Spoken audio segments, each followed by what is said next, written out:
प्रेम की बुनियाद से बने इंसान का रूप किस कदर विकृत होता जा रहा है। यूपी के जिला बरेली में 4 साल बेहद खूबसूरत मिष्टी का कत्ल यही बता रहा है। वो बच्ची जो देखते ही मन में प्यार उमड़ने लगे, उसे पड़ोस में रहने वाली उसकी ताई टॉफी के बहाने घर में ले गई। उसके इरादे नेक नहीं थे। उसे बच्ची को बैठाकर रात में तांत्रिक से विशेष तंत्र पूजा करानी थी। ये तंत्र मंत्र दीपावली से पहले होना था। ताई सावित्री ने मिष्टी को घर के अंदर करके दरवाजा बंद कर लिया। इसके बाद वो रात होने का इंतजार करने लगी। दोपहर की रात में बदलने का अंतराल ज्यादा था। कुछ घंटे बीतने के बाद मिष्टी माँ के पास जाने की जिद करने लगी।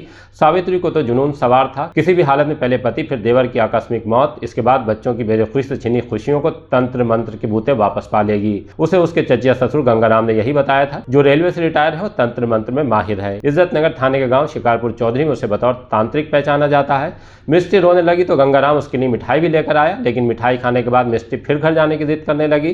तब तक मिष्टी के माता पिता उसे गांव में खोजना शुरू कर चुके थे। वो सावित्री के घर भी आए, लेकिन उसने अपनी तबीयत खराब होने का बहाना बनाकर दरवाजा नहीं खोला। इसके बाद सावित्री और रिश्ते में उसके चचिया ससुर ने वो करतूत अंजाम दे डाली, जिससे मासूम मिष्टी की सांसें थम गईं। पुलिस के मुताबिक दोनों ने मिष्टी का गला दबा दिया। जब तक पुलिस सावित्री के घर पहुंची, 4 साल की मिष्टी लाश में बदल चुकी थी, बोरे में बंद थी। पुलिस ने उसे खोला तो शरीर में कोई हरकत नहीं थी। अंदाजा लगा सकते हैं कि अपनों ने हैवान बनकर मिष्टी के माता पिता को कितना गहरा सदमा पहुंचाया है। वो कह भी रहे हैं कि अपनी स्वार्थ सिद्धि के लिए हमारी खुशियों की बलि चढ़ाई गई है।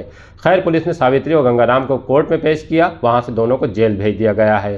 सावित्री के घर से तंत्र मंत्र के लिए इकट्ठा किए गए सामान, लाल चुन्नी, रोली का पैकेट, हवन सामग्री, कुमकुम, कपूर, 4 छोटी चूड़ियां, सिंदूर, मेहंदी, काजल की डिब्बी, 5 सुपारी, 1 माचिस, 2 जायफल, 1 तांबे का लोटा, 1 मिट्टी का दिया, लॉकेट वाली माला, 1 स्टील की प्लेट, तेल की शीशी के साथ मिष्टी की चप्पल भी पुलिस ने बरामद कर ली है।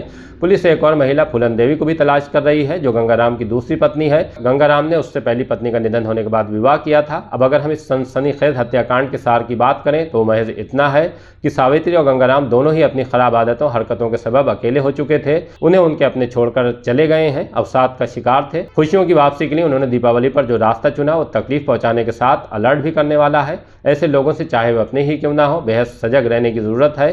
खासकर बच्चों को लेकर तो बहुत ज्यादा सावधान रहना चाहिए। जहां तक पुलिस का सवाल है तो बरेली के एसएसपी अनुराग आर्य ने मिष्टी की हत्या के राजफाश पर आश्वस्त किया है कि जघन्य कार्य करने वालों को पुलिस सख्त से सख्त सजा दिलाने की कोशिश बेहद संजीदगी के साथ करेगी।